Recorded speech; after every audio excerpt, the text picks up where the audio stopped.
नमस्कार, SBT news में आपका स्वागत है। पेश है राजस्थान और श्रीगंगानगर हनुमानगढ़ जिले की बड़ी खबरें। कृषि कानूनों के खिलाफ किसानों के प्रदर्शन का शनिवार को 10वां और अहम दिन था।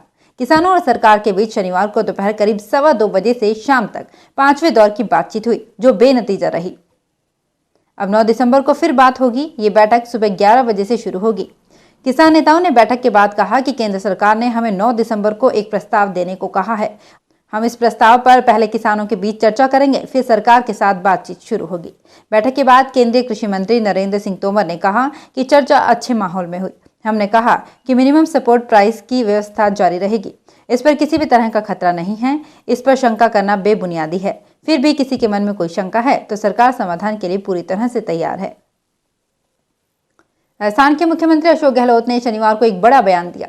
इसके बाद राजनीतिक गलियारों में हलचल मच गई। गहलोत ने एक बार फिर भाजपा पर प्रदेश सरकार को गिराने का गेम शुरू करने का आरोप लगाया है।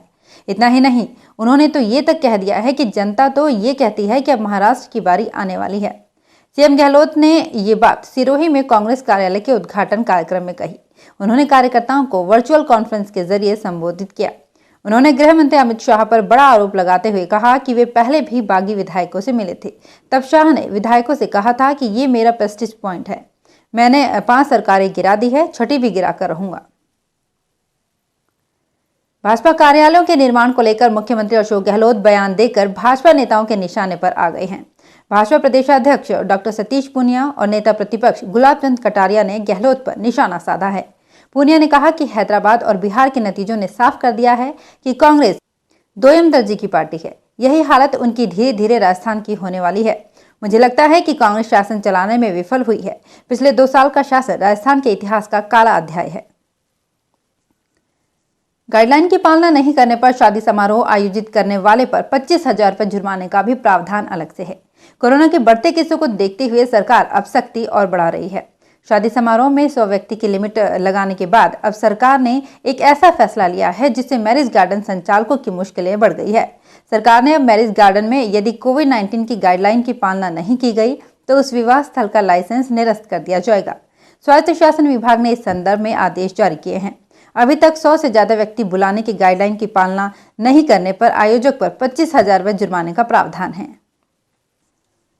प्रदेश के 21 जिलों में जिला परिषद और पंचायत समिति सदस्यों के चौथे और अंतिम चरण के लिए शनिवार को मतदान पूरा हुआ। कुल 46 पंचायत समितियों के लिए मतदान करवाया गया। सुबह 7:30 बजे से मतदान शुरू हुआ था, जो शाम 5 बजे तक चला। मतदान दिन में 5 बजे तक 62% रहा।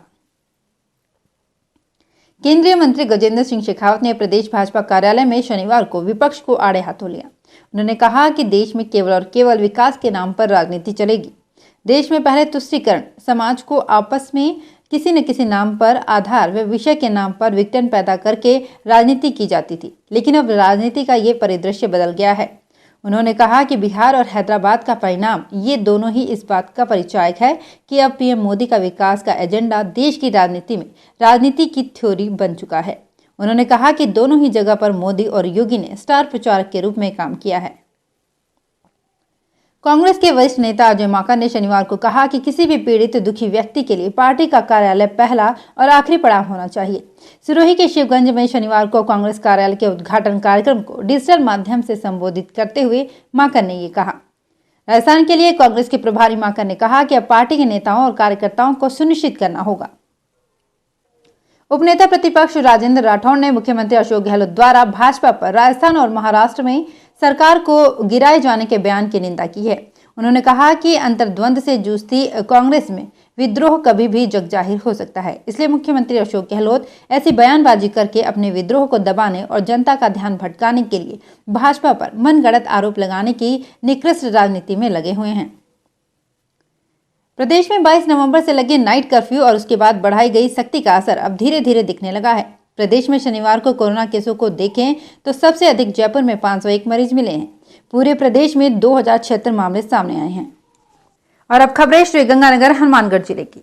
श्रीगंगानगर जिला मुख्यालय पर स्थित निजी अस्पतालों में आयुष्मान भारत महात्मा गांधी राजस्थान स्वास्थ्य बीमा योजना के तहत पात्र लोगों का इलाज करने की सत्यता जांचने के लिए राज्य स्तरीय टीम ने शनिवार को शहर के निजी अस्पताल का औचक निरीक्षण किया।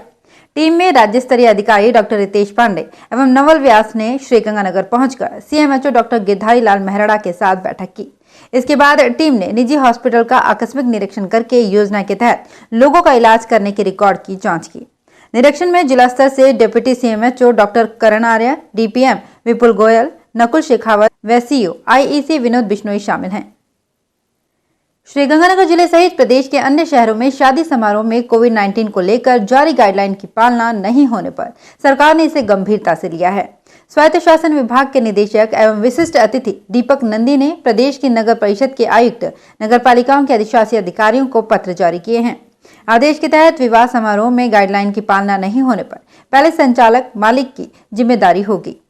समारोह में 100 लोग एकत्रित होते ही गेट बंद करने की जिम्मेदारी भी पहले संचालकों की होगी, अन्यथा पैलेस विवाह समारोह स्थल का लाइसेंस निरस्त कर दिया जाएगा। हनुमानगढ़ जिले के नोहर कस्बे में 10.25 करोड़ रुपए की लागत से न्यायालय भवन का निर्माण होगा। हाईकोर्ट के न्यायाधीश देवेंद्र कछवाहा ने वीडियो कॉन्फ्रेंस के जरिए ई शिलान्यास किया। इस अवसर पर जिला जज सूर्य प्रकाश काकड़, एडीजे प्रथम पुखराज गहलोत, एडीजे द्वितीय पवन वर्मा, नरेंद्र खत्री, विजयश्री रावत, बाल संघ अध्यक्ष खूबचंद चाचान उपस्थित थे।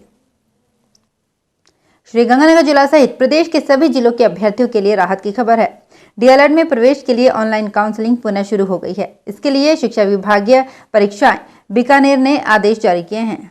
विभाग के समन्वयक पालाराम मेवता ने बताया कि ऑनलाइन काउंसलिंग की अंतिम तिथि 15 दिसंबर तय की गई है। प्रवेश परीक्षा का परिणाम जारी होने के बाद ऑनलाइन काउंसलिंग शुरू कर दी गई है। इसे कोर्ट के आदेश पर रोक दिया गया था। पंजीयन शुल्क 3000 पर निर्धारित किया गया है। डीएलएड 2020 परीक्षा विगत 31 अगस्त को हुई थी। हनुमानगढ़ जिले के भिरानी पुलिस थाना क्षेत्र में रहने वाली लड़कियों पर सोशल मीडिया पर अभद्र टिप्पणी करने का मामला सामने आया है। पुलिस ने एक लड़की की रिपोर्ट पर गांव छानीबड़ी के सुरेंद्र परिहान, मोनू मेघवाल पर आईटी एक्ट के तहत मुकदमा दर्ज किया है। हनुमानगढ़ जिले में जिला परिषद और पंचायत समिति सदस्यों के चौथे चरण के मतदान के लिए राज्य निर्वाचन आयोग द्वारा नियुक्त चुनाव पर्यवेक्षक भारतीय वन सेवा के अधिकारी आशुतोष ओझा ने शनिवार हनुमानगढ़ पंचायत समिति के अंतर्गत हुए मतदान के दौरान कुल 81 मतदान केंद्रों का औचक निरीक्षण किया। तो फिलहाल इस बुलेटिन में इतना ही। फिर हाजिर होंगे कुछ और बड़ी खबरों के साथ। एसबीटी न्यूज के और भी वीडियोस को देखने के लिए हमारे चैनल को सब्सक्राइब करें और नोटिफिकेशन पाने के लिए बेल आइकन को प्रेस करें।